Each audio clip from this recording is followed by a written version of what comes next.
So today's video. Before we get started with it, sorry, yesterday I didn't actually upload a video. I forgot, basically. Yeah.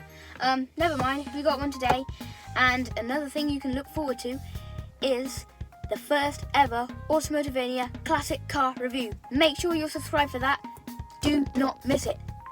It's actually, I'm not going to tell you. It's a surprise.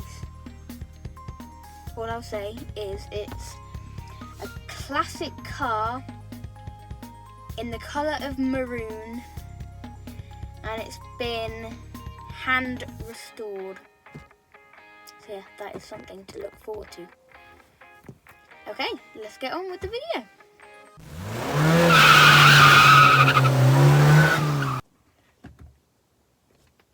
Hi, welcome back to another video, and in today's video we are going to discuss the top 5 reasons that you should buy a used car over buying a new car.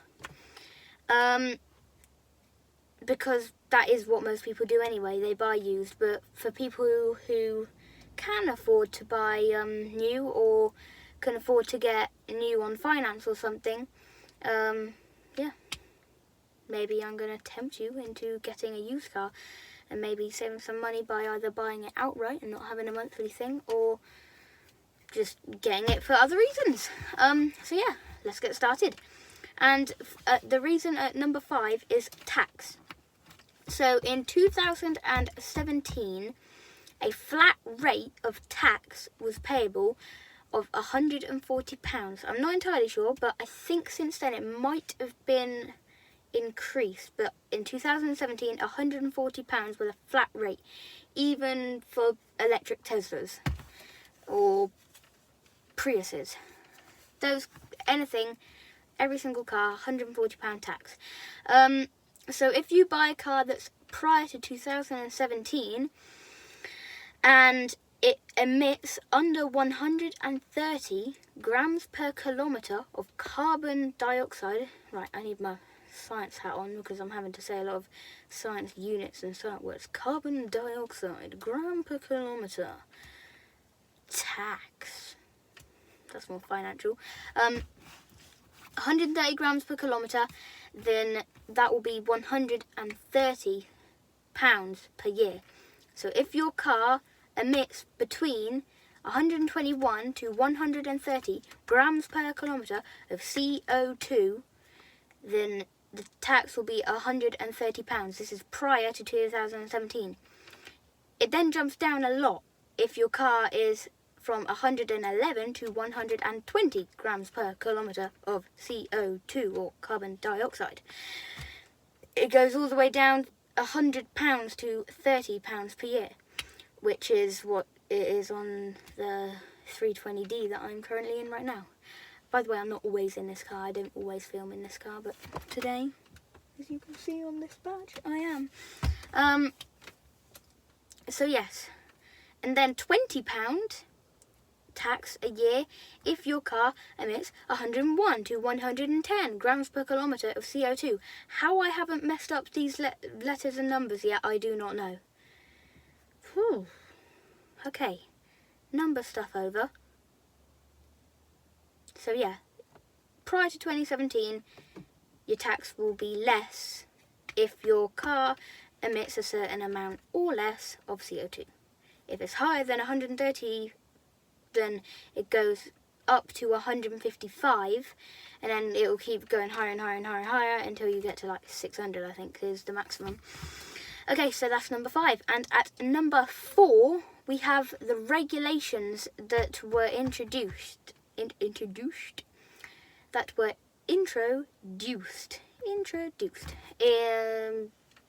That's been, whether it's the Euro 6 / Euro 7 / Euro 5 emissions things that basically are things that this has to. This is very boring stats today, but I guess it's important.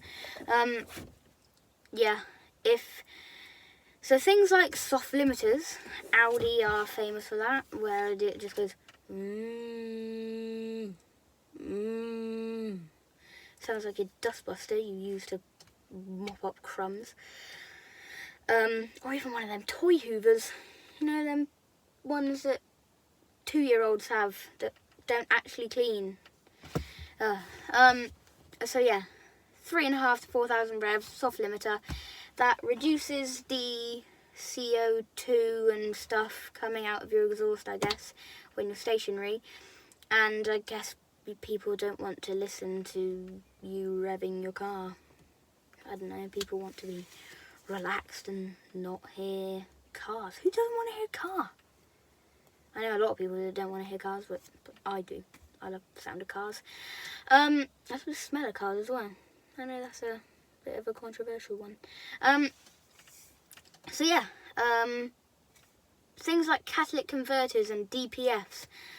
That was introduced fairly earlier, so you'd have to get like very used if you want to avoid that. But other stuff like exhaust things, I don't know the words.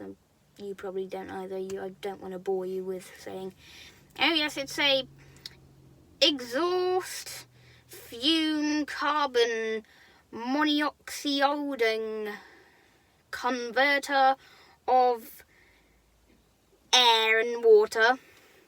Do you really care? I don't. Let's move on. Number 3, and that is the annoying electric things and stuff, like all the pointless gizmos that you get in newest cars. Right, I think that this iDrive system that you get in the BMW is plenty. Our personal one doesn't have sat-nav, but you can just use your Google Maps. Really, it's not a necessity. None of it's a necessity. But I'm talking, some of it's okay, like just the little ones that they get on Volkswagens or stuff. I'm talking about things like, again, I'm going to mention Tesla. You've literally got all of that area is just a screen. And the stuff it does on there is ridiculous, and it's just more stuff to go wrong, and more stuff to lead to more stuff going wrong, which leads to you paying more money, which leads to you wishing that you've got a used car. Do you really want your car to dance? Do you need your car to dance? Yeah, it's probably a bit funny, I get that. I would like my car to dance. But if that stops working, it could lead to other electrical stuff stop working, and it's just going to keep going and going and going. Even things like, I don't know, there's plenty of stuff that just does not need to be featured on cars. Cars are not meant to be a room of technology. It's just meant to be, and actually I think they kind of ruin the driving experience as well, because there's less car and driving to be focused on. Instead it's basically like you're sat on an iPad the whole time. I don't think that it's really necessary. So yeah, let's move on to number 2, and that is like safety recalls and things. So the recalls that you get on cars. If you buy a brand new car, the recall for that car, if that car needs a recall, not all cars do, may not have come out yet. So it's worth, I think, waiting a while, because essentially a few years back there was this massive, I don't want to say scandal, but there was a situation with this company called Takata. A load of brands had to recall their cars because of airbag faults, and if your car was featured in one of them and you bought it brand new, you may not have known, because it leaves you less time. So if you buy a car that's, I don't know, 5, 6 years old, it's almost guaranteed, not, I wouldn't say guaranteed, but it's likely that the recall for the car will have already come out or is coming out very soon. So yeah, I think that is a very key part, so that's why it comes at number 2. At number 1, we have price and depreciation. This is a very big thing about buying a new car, because when you buy new, so basically, let's give you some stats.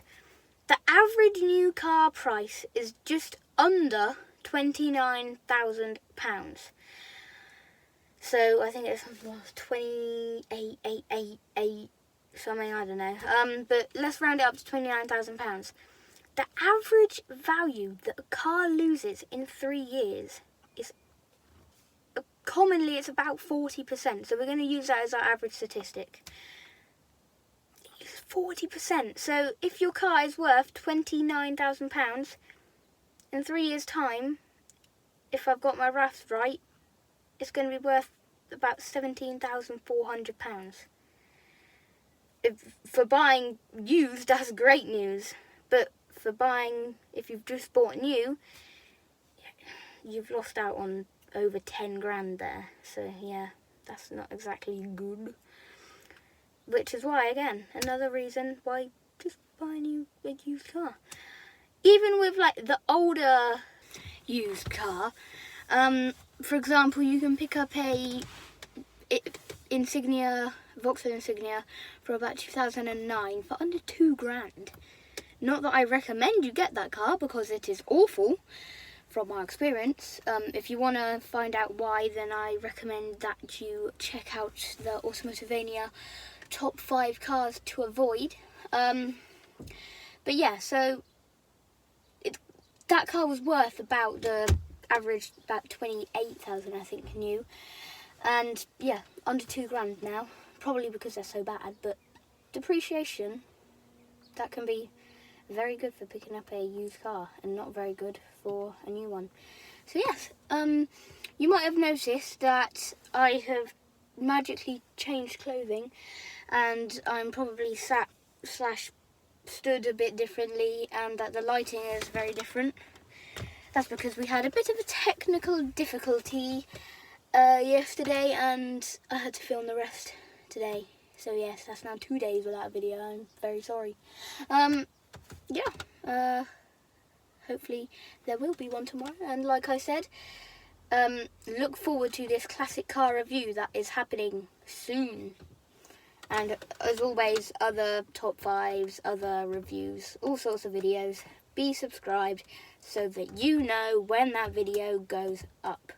And you do not have to be sad that you've missed it, or be sad that you weren't the first to watch it.